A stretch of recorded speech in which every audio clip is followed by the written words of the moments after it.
Assalamualaikum warahmatullahi wabarakatuh. Nama saya Najwa Fagana Shumaner, absen 25 kelas 10 IPS 1, dan hari ini saya akan mempresentasikan hasil penelitian saya yang berjudul Pengaruh Pandemi COVID-19 terhadap Prestasi Belajar Siswa.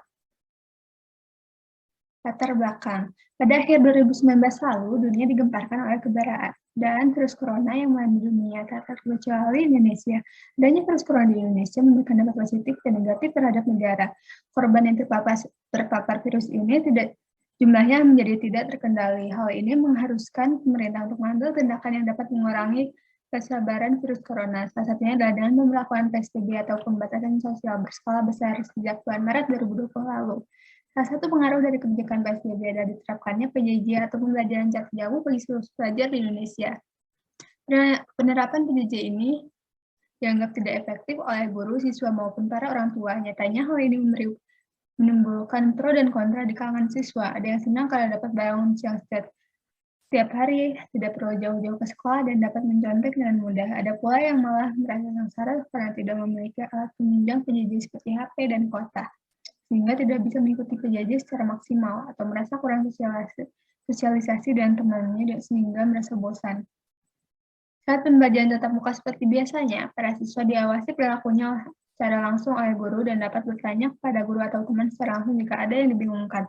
Sedangkan pada pembelajaran secara daring selama ini, siswa dipaksa untuk belajar dengan cara duduk diam, menatap HP atau laptop seharian, dan kebanyakan jika tidak paham dan mencari sendiri ke internet.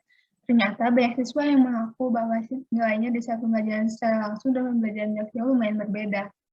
Ada yang mengaku bahwa nilainya menjadi jauh lebih baik saat PJJ, ada juga yang mengaku bahwa nilainya menurun drastis saat PJJ. Dari latar belakang di atas, maka peneliti mengambil judul penelitian Pengaruh Pandemi COVID-19 terhadap Prestasi Belajar Siswa. Studi kasus terhadap siswa kelas 10 SMA Negeri 8 Malang. Rumusan masalah yang pertama, apakah ada perubahan prestasi siswa pada masa pandemi? Yang kedua, manakah sistem belajar yang lebih efektif diterapkan pada masa pandemi? Siswa belajar mandiri ataukah diterapkan secara langsung oleh guru? Tujuan dari penelitian ini yaitu pertama untuk mengetahui pengaruh pandemi bagi prestasi belajar siswa, yang kedua untuk mengetahui sistem belajar yang lebih efektif pada masa pandemi. Kedua, landasan teori. Yang pertama, interaksi sosial. Interaksi sosial adalah hubungan sosial yang dinamis berupa hubungan antara individu yang satu dan individu lainnya, kelompok dan kelompok lainnya, maupun kelompok dan individu. Dalam interaksi sosial terdapat simbol. Simbol ini diartikan sebagai sesuatu yang nilai atau maknanya diberikan kepada penerima oleh mereka yang menggunakannya. Proses interaksi sosial yang terjadi di masyarakat dapat bersumber dari faktor imitasi, sugesti, simpati, motivasi, identifikasi, dan empati. Hal ini dikutip dari Wikipedia. Yang kedua, PSBB. Dikutip dari Tirto ID, PSBB adalah singkatan dari pembatasan sosial berskala besar, peraturan yang diterbitkan oleh Kementerian Kesehatan atau Kemenkes dalam rangka percepatan penanganan COVID-19. Aturan PSBB tercatat dalam Peraturan Menteri Kesehatan Nomor 9 Tahun 2020. Pembatasan tersebut meliputi peliburan sekolah dan tempat kerja, pembatasan kegiatan keagamaan, pembatasan kegiatan di tempat atau fasilitas umum, pembatasan kegiatan sosial budaya, pembatasan moda transportasi, dan pembatasan kegiatan lainnya khusus terkait aspek pertahanan dan keamanan. Kriteria wilayah yang menerapkan PSBB adalah memiliki peningkatan jumlah kasus dan kematian akibat penyakit COVID-19 secara signifikan dan cepat, serta memiliki kaitan epidemiologis dengan kejadian serupa di wilayah atau negara lain. Menurut Kemenkes, PSBB sejatinya berbeda dengan karantina wilayah atau lockdown, di mana masyarakat tidak diperkenankan untuk beraktivitas di luar rumah. Meski berbeda dengan karantina, tapi PSBB bersifat lebih ketat daripada imbauan jaga jarak sosial atau social distancing. Yang ketiga yaitu metodologi, metode penelitian. Desain penelitian. Penelitian ini menggunakan pendekatan kuantitatif yang bersifat pengaruh berganda, yaitu untuk mengetahui adanya pengaruh dari dua variabel independen terhadap satu variabel dependen. Subjek dan penelitian ini adalah siswa-siswi kelas 10 SMA Negeri 8 Malang. Lokasi penelitian. Penelitian ini akan dilakukan secara daring di SMA daring atau online di SMA Negeri 8 Malang, Jalan Veteran Nomor 37, Kota Malang. Waktu penelitian. Penelitian ini akan dilakukan kurang lebih selama 2 bulan, yaitu bulan Maret hingga April 2021. Desain penelitian dengan pendekatan kuantitatif memberikan keuntungan pada kecepatan pengumpulan data. Hal ini dimanfaatkan agar peneliti dapat berfokus melaksanakannya dalam waktu yang seefisien mungkin. Populasi dan sampel. Populasi. Populasi dari penelitian ini adalah siswa-siswi kelas 10 SMA Negeri 8 Malang. Tidak akan dipakai semuanya dalam penelitian ini mengingat minimnya waktu dan biaya peneliti, oleh karena itu dipergunakan teknik sampling yang sesuai dengan kemampuan peneliti. D. Sampel. Sampel adalah bagian dari populasi yang diharapkan mampu mewakili populasi dalam penelitian. Penyusunan sampel perlu disusun kerangka sampling, yaitu daftar dari semua unsur sampling dalam populasi sampling. Teknik penelitian ini dimaksudkan agar peneliti lebih mudah dalam pengambilan data. Data tersebut diperbolehkan untuk digunakan sebagai refleksi keadaan populasi secara keseluruhan. Teknik pengambilan sampling pada penelitian ini adalah menggunakan simple random sampling. Teknik sampling ini dipandang peneliti dapat mempermudah pemilihan sampel secara acak, namun atas dasar acuan tertentu. Acuan yang dipergunakan dalam penelitian ini adalah memilih secara acak dari daftar populasi yang diteliti, yakni siswa-siswi kelas 10 SMA Negeri 8 Malang. Teknik pengumpulan data. Penelitian ini menggunakan pendekatan kuantitatif yang bersifat pengaruh berganda, yaitu untuk mengetahui adanya pengaruh dari dua variabel independen terhadap satu variabel dependen. Objek penelitian ini adalah siswa-siswi kelas 10 SMA Negeri 8 Malang. Pada penelitian ini, pengumpulan data juga dilakukan dengan menggunakan angket kuesioner. Angket kuesioner tersebut berisi identitas subjek yang terdiri dari nama, kelas, dan tanggal pengisian kuesioner tersebut. Karena banyaknya responden dalam penelitian ini, maka angket yang digunakan adalah angket tertutup, sehingga responden hanya memilih jawaban yang telah disediakan. Instrumen penelitian. Instrumen penelitian adalah suatu alat atau fasilitas yang digunakan peneliti dalam mengumpulkan data. Instrumen yang digunakan dalam penelitian ini adalah angket kuesioner.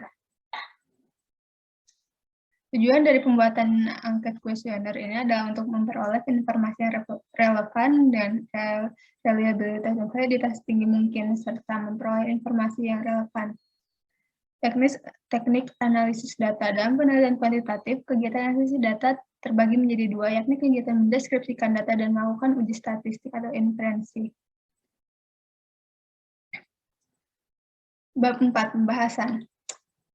Yang pertama, pengaruh pandemi terhadap prestasi belajar siswa. Saat ini pandemi COVID-19 mengharuskan pemerintah untuk memberlakukan PSBB atau pembatasan sosial berskala besar di Indonesia.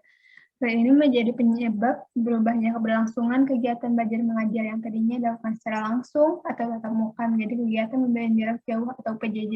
PJJ memberikan dampak positif dan negatif pada kehidupan para guru dan siswa. Berikut adalah diagram hasil kuesioner dan pernyataan pandemi COVID-19 dan pembelajaran jarak jauh mempengaruhi nilai dan prestasi belajar saya dengan 70% responden setuju, 10% tidak setuju, dan 20% sangat setuju. Yang kedua ada diagram hasil kuesioner dan pernyataan nilai saya mengalami penurunan semenjak pandemi COVID-19 dengan hasil 50% setuju dan 50% lagi tidak setuju. Dari data yang saya dapatkan, dapat disimpulkan bahwa pandemi COVID-19 mempengaruhi nilai dan prestasi belajar siswa, dan suara terbanyak dari responden sebesar 70% adalah setuju, 20% sangat setuju, dan suara terkecil sebesar 10% adalah tidak setuju, yang berarti 10% responden tidak mengalami perubahan nilai semasa pandemi COVID-19. Pada data berikutnya, dapat diketahui bahwa selama pandemi sebesar 50%, responden mengalami 50% responden mengalami penurunan nilai, 50% lainnya mengalami peningkatan nilai, dan tidak mengalami perubahan nilai sama sekali. Yang kedua, keefektifan antara belajar mandiri dan belajar terbimbing oleh guru pada masa pandemi. Pada penerapan PJJ ini, siswa dapat banyak mengeluh bahwa mereka tidak memahami materi yang sedang dipelajari dan masih tidak ada yang membimbing mereka dalam belajar. Terkadang guru hanya memberikan tugas tanpa materi yang membuat siswa merasa kesulitan dalam memahami materi. Sementara itu, untuk kemudahan penelitian saat ini saya membagi cara belajar siswa saat PJJ menjadi dua, yaitu belajar mandiri dan belajar terdidik. Belajar mandiri adalah kegiatan belajar di mana para siswa diberikan tugas oleh guru tanpa penjelasan secara langsung. Sedangkan belajar terdidik yaitu cara belajar di mana siswa diberikan tugas serta materi oleh guru secara langsung. Pemberian materi biasanya dilakukan lewat aplikasi virtual meeting, seperti misalnya Google Meet atau Zoom. Manakah yang lebih efektif bagi siswa? Berikut adalah diagram hasil kuesioner angket dengan pernyataan penjelasan langsung dari guru dapat membantu saya memahami materi yang diberikan. Dengan 70% responden setuju, 30% lainnya tidak setuju. Yang kedua adalah diagram dan pernyataan tugas yang diberikan oleh guru dapat membantu saya memahami materi yang diberikan, dan 60% responden tidak setuju dan 30% setuju, serta 10% sangat tidak setuju. Dari kedua data di atas dapat disimpulkan bahwa menurut siswa kelas 10 SMA Negeri 8 Malang, sistem belajar di mana siswa diterangkan secara langsung oleh guru dapat lebih membuat siswa paham dibandingkan jika hanya diberikan tugas tanpa materi. Hal ini ditarik dari data pertama dan pernyataan, penjelasan langsung dari guru dapat membantu saya memahami materi yang diberikan, memperoleh suara terbesar setuju dipilih oleh 70% responden dan tidak setuju dipilih oleh 30% responden. Dan dari data kedua dan pernyataan, tugas yang diberikan oleh guru dapat membantu saya memahami materi yang diberikan, memperoleh suara terbesar tidak setuju sebanyak 60% ditambah sangat tidak setuju sebanyak 10%, dan setuju sebanyak 30%. Bab 5, kesimpulan dan saran. Kesimpulan, berdasarkan penelitian saya yang berjudul Pengaruh Pandemi COVID-19 terhadap prestasi belajar siswa, dapat disimpulkan bahwa pandemi COVID-19 berpengaruh sangat besar terhadap prestasi belajar siswa kelas 10 SMA Negeri 8 Malang, di mana 90% responden mengalami perubahan nilai semasa pandemi. Diketahui selama pandemi, 50% responden mengalami penurunan nilai dan 50% lainnya mengalami peningkatan nilai dan tidak mengalami perubahan nilai sama sekali. Dapat disimpulkan pula bahwa siswa lebih dapat memahami materi apabila diterangkan secara langsung oleh guru daripada tidak saat pembelajaran jarak jauh.